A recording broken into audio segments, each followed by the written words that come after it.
Hi, this is Ruby from the Useful Journal.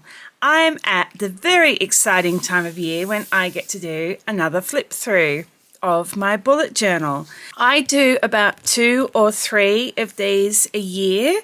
This journal was the Caran Ash. It is 90 GSM dot grid paper and it has only 120 pages, which is part of the reason I chose to use it for the end of 2024.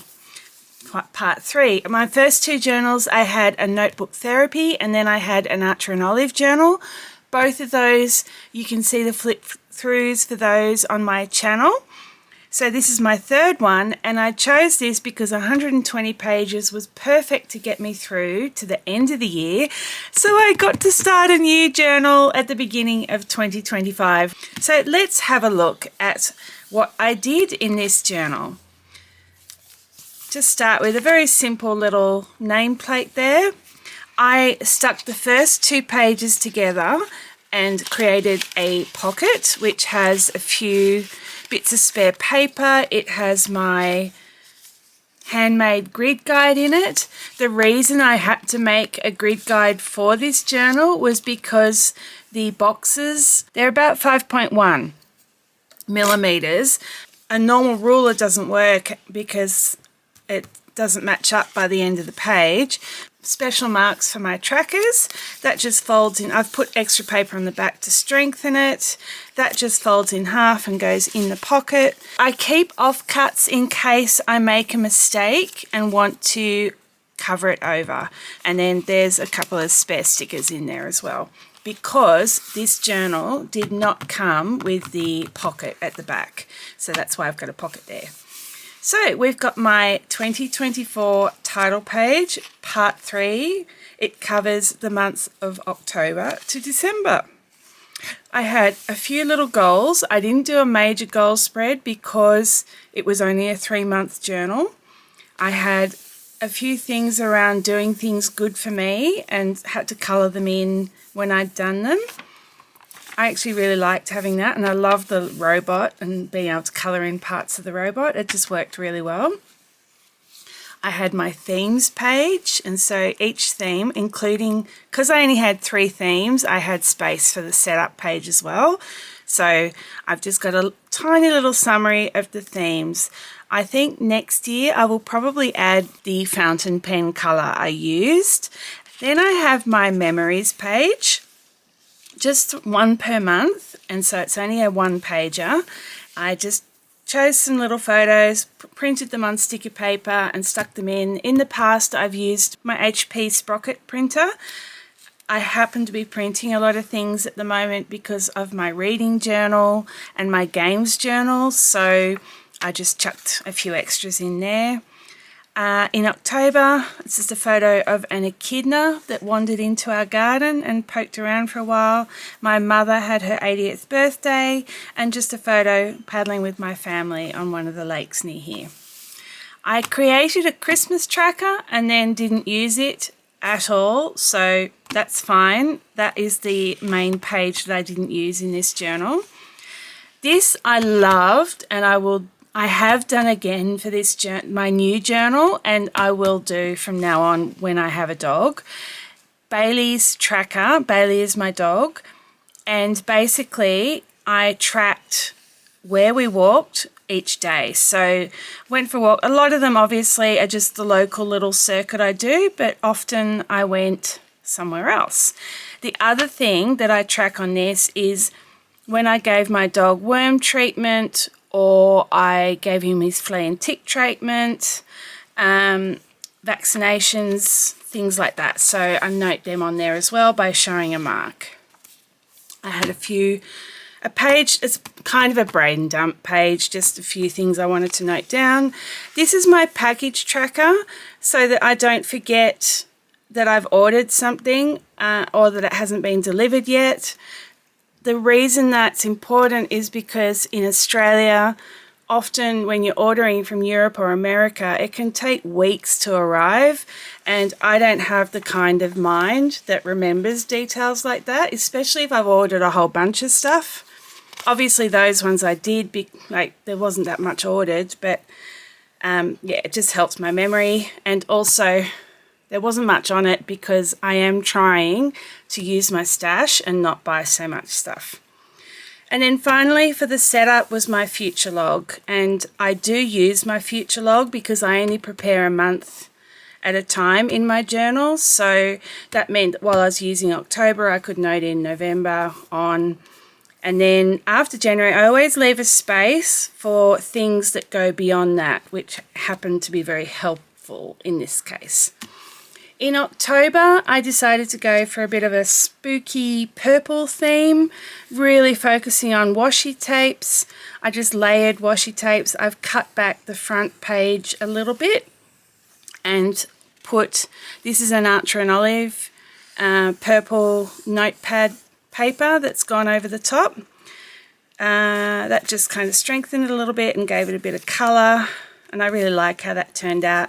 So this theme very much just used these washi tapes and these girl stickers. They're kind of sad girls. Oh, and I also cut cats out of black washi tape.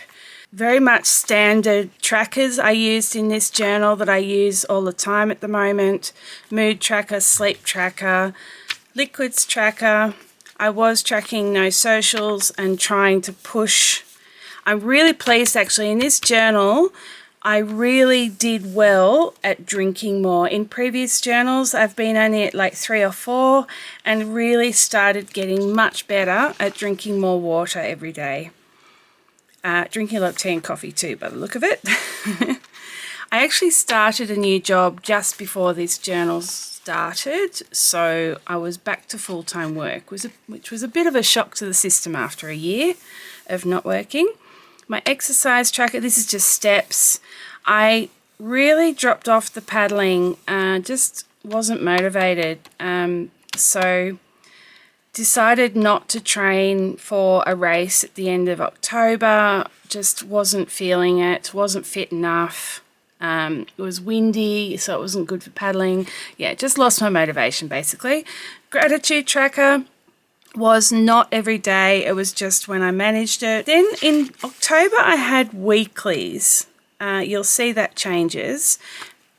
And the reason I stopped doing these weeklies is that I wasn't writing much on them and it took up a lot of space and it was a lot of extra work to create.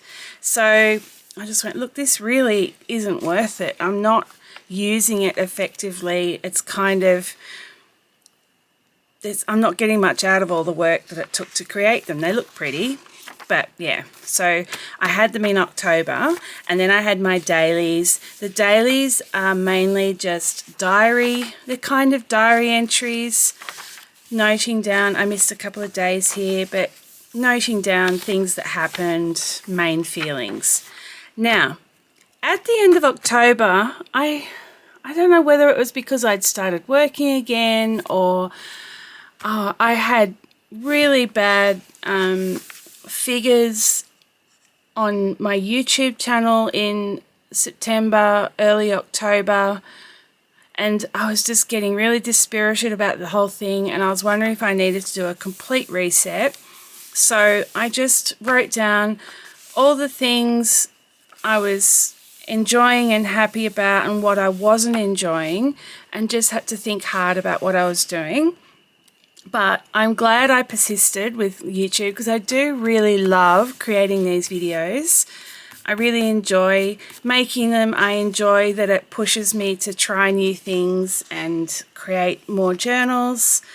And my figures have picked up again. So I think it was just a momentary blip and it could just well be because the Northern Hemisphere went back to work at the end of summer. So who knows.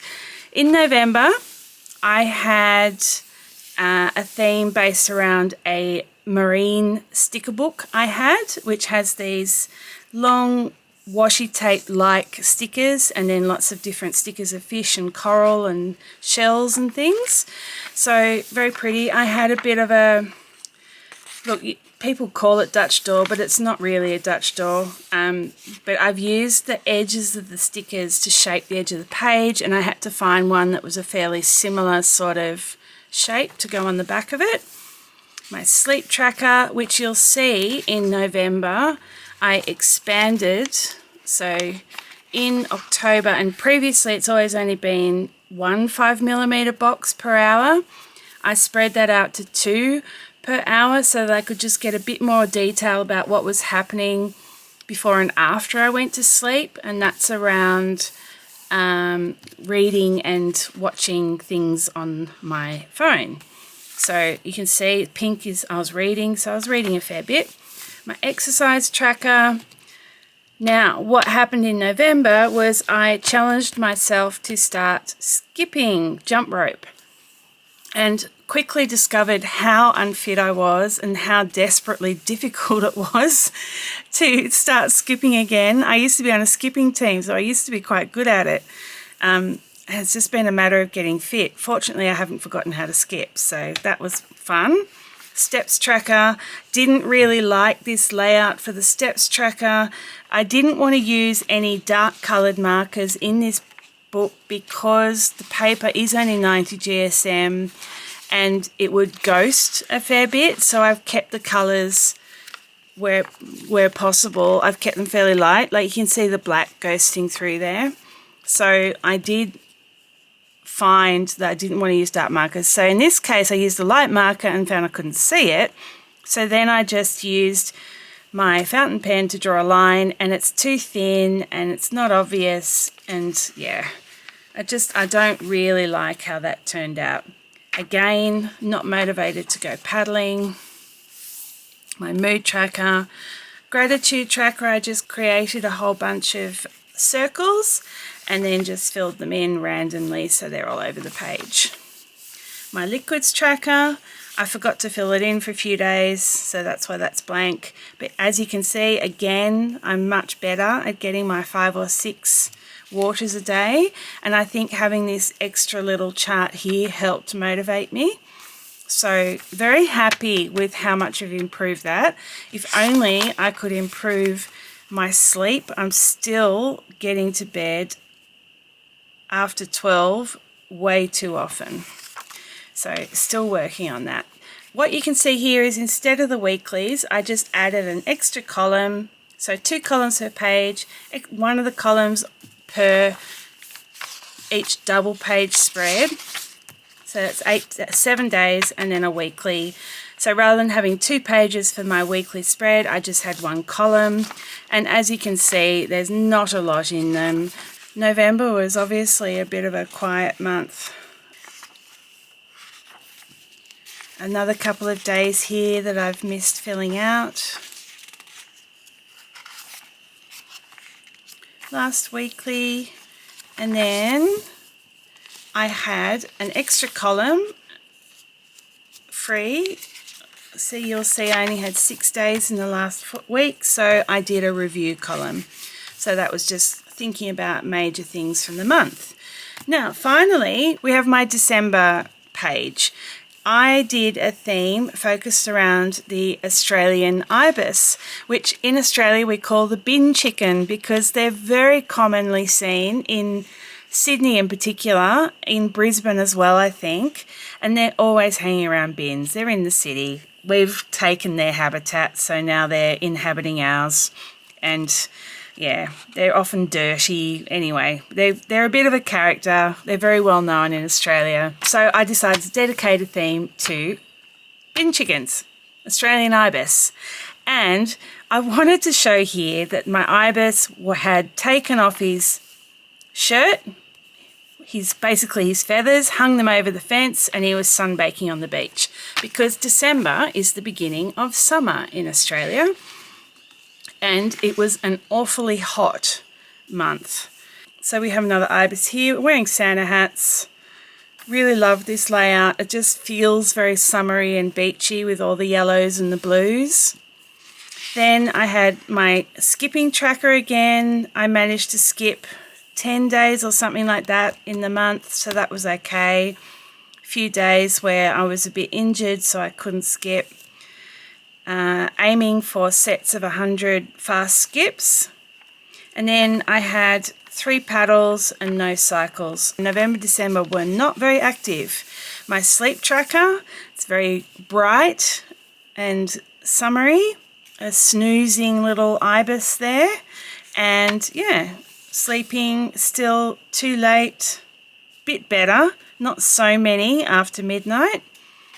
A bit too much looking at my phone by the look of it. Then I have my mood and my gratitude tracker, doing gratitude every day. Then I had my liquid tracker, and look at this, nearly like really good results every day. That's really good, really pleased with that. Then I had a task tracker, so a bit like in October when I had the tasks here beside each week. I just did it for the month. And then my daily diary entries. And you can see I love the washi down the bottom, which makes it feel very summery, alternating. Added a few stickers as well. Just feels very beachy. I really like it. Really summery. They're all my dailies. And then once again, I had a spare column. So once again, I did a little review. Reviewing how my trackers have gone and also just general feeling for the month. Then after that, and I have done a video on this separately, so please have a look at it if you're interested. I've done 3 spreads that are a good way to wrap up at the end of the year. So this was my personal year, so I just noted some key points about what the year meant to me and how I experienced it, including cool holidays. And then on this page, I've got a bit of a graphic here, that a reminder to myself. Then I covered my journaling year, and this is my watch time on YouTube because I am trying to get to monetization, which is 4,000 watch time hours. And so I was tracking it, and you can see why I felt a bit down about YouTube here, because it really took a dive.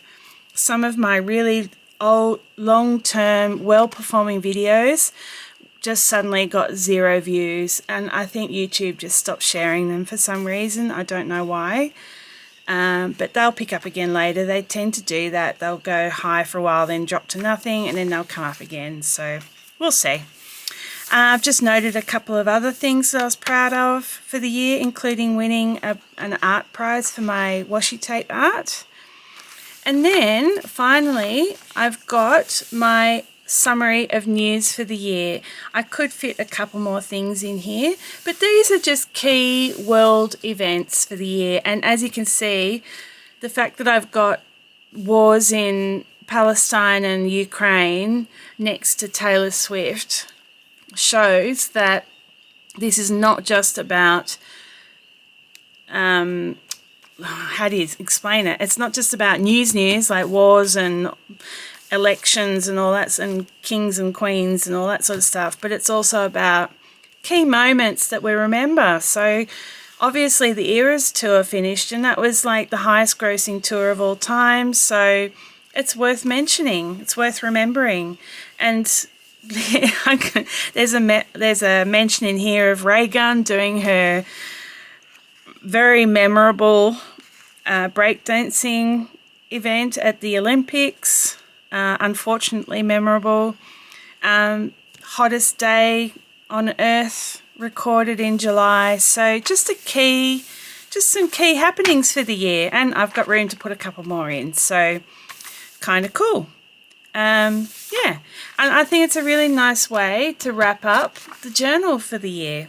It's nice. I've got it in my last 3 journals now, my last 3 years' last journals, and it's nice because I can go back at the end of each one and go, oh yeah, that happened that year. So kind of cool. And all I have at the end is a couple of spare pages, so pages worked out perfectly. And then my pen test pages, my fountain pen test, all my pens and little tests that I do, which you can see in the review of this journal. And that's it. This journal didn't have pen loop, didn't have bookmarks or anything like that, and I coped fine. So as you can see, even though this journal was only 90 GSM, it coped really well with what I threw at it. Obviously, I had to curb what I did in some ways. Like you'll see in my new journal, I've got much heavier use of my markers and they don't go through the page. I couldn't do stuff like that in this journal, but that didn't matter because I was still able to do heaps of stuff. There's a tiny bit of ghosting, but this is really good quality paper and it doesn't bother me at all. Like, it's definitely not ghosting that concerns me. The only thing I will say is that 120 pages and only being able to fit 3 months in a journal means that you have to do your journal setup more often, and that takes time doing all those pages. It's another few days work. So I think I would prefer to only have 2 journals a year, just because of the amount of time it takes to set that up and because you're transferring stuff over and there's no continuity. For instance, I didn't bother doing a when did I last spread in this journal because I just kept on using the one from my previous journal because it was only 3 months and I really couldn't be bothered. So just little things like that with the setup. Otherwise, I did like having a smaller journal because it was so much more compact to fit in my bag. It's really light. When it starts getting bulky because you're sticking things in, as you can see, like for instance at the end I was using washi down the bottom, so it got a bit chunky down there. And then you can see the second month I had that washi strip down the middle of the page, so it got a bit chunky in the middle there. But with a 6-month journal, that would get a lot chunkier, so you can kind of contain it a bit with a 3-month journal. Look at the difference in thickness, big difference in weight. It's actually really handy having some smaller journals to use for when you only have a few months left in the year, because it means then you can start a new journal in January. Overall, very, very, very happy with the Caran d'Ache journal. The paper quality is excellent. I have nothing to complain about. Nothing fell apart. The cover still looks amazing. You can wipe off dirt. It's kind of got this glossy, like this pearly finish that means you can wipe it off a bit.